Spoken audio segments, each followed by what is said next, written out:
and like Lil Nas X, like you're definitely bending the rules of like what constitutes, you know, country, and kind of meshing country and rap. I think I love stuff like that. Like I love genre bending. Yeah. That's so cool.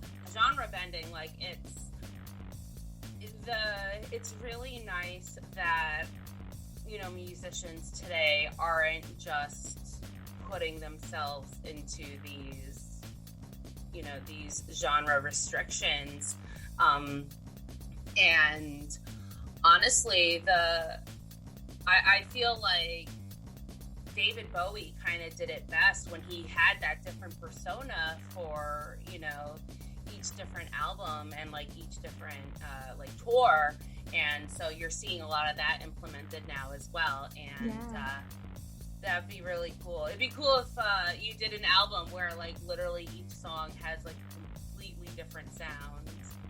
That would be cool. And I do have songs that I'm like, you know, it doesn't fit the sound of Yours Mine. Like I could see it with a totally different sound. And I'm like, you know, should I pitch it to somebody else that has that sound, or should I keep it? But that would be cool. Like I think I really like the idea of normalizing like artists who kind of just sort of move in between genres, and like Taylor Swift has reinvented herself like how many times, and she's able to kind of navigate different genres and be really great at it. And I think that's really cool. I think I like seeing artists encouraged to like, you know, step outside of their box and kind of, you know, do what they feel is right instead of what they think they should do.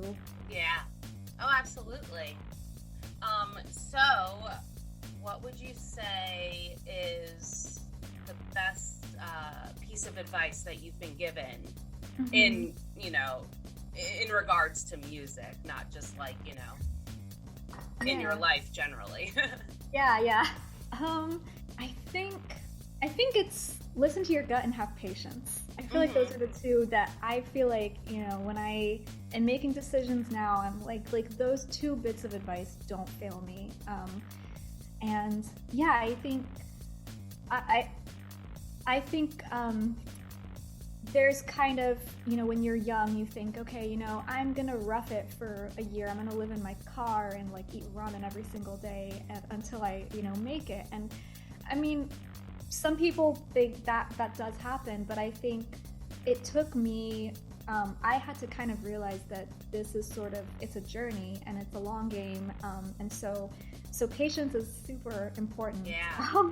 And just kind of knowing that, you know, it's not something that people aren't going to know your name overnight. Like you're going to work at it. And so kind of pace yourself, like, you know, find a routine and a groove that works for you.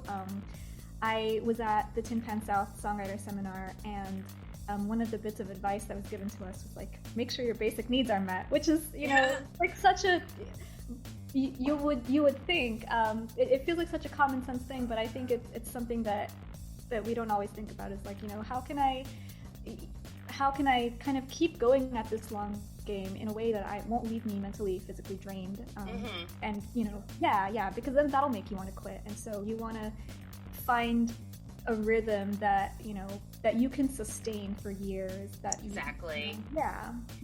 You want to still have fun with it. You don't want to think of it as work. You want it to remain your passion and, you know, what you want to do. And, you know, overworking yourself or like just, you know, forcing yourself to do something in relation to it, you know, that's when it gets that feeling of, well, this is work. I don't want to work at this right now. And then that's when you start entering those mindsets that, you know, tend to disrupt the flow of what you're trying to go for. So yeah, definitely basic needs. And, and even like, not even in like music though, but just like everyday, like, that's something that a lot of, you know, us millennials need, because I think there's so much. I had a conversation with someone a couple weeks ago about hustle culture, and I feel like that's something, you know, in the music industry, a lot of people say like, if you're not giving every fiber of your being, then you don't love it enough. And I don't think I feel like that's so unhealthy. Like, you should not be expected to like starve because, for a goal. Like, you can love something, but you gotta set healthy boundaries. Yeah. So I think, hustle's great, but self-care is also great. Absolutely. So that brings us to the end of our interview. Is there anything else you'd like to say? Anything you'd like to plug? Anybody you'd like to mention?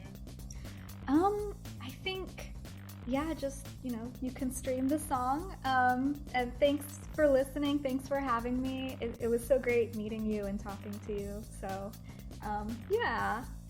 Awesome. Well, thank you, Ariadne.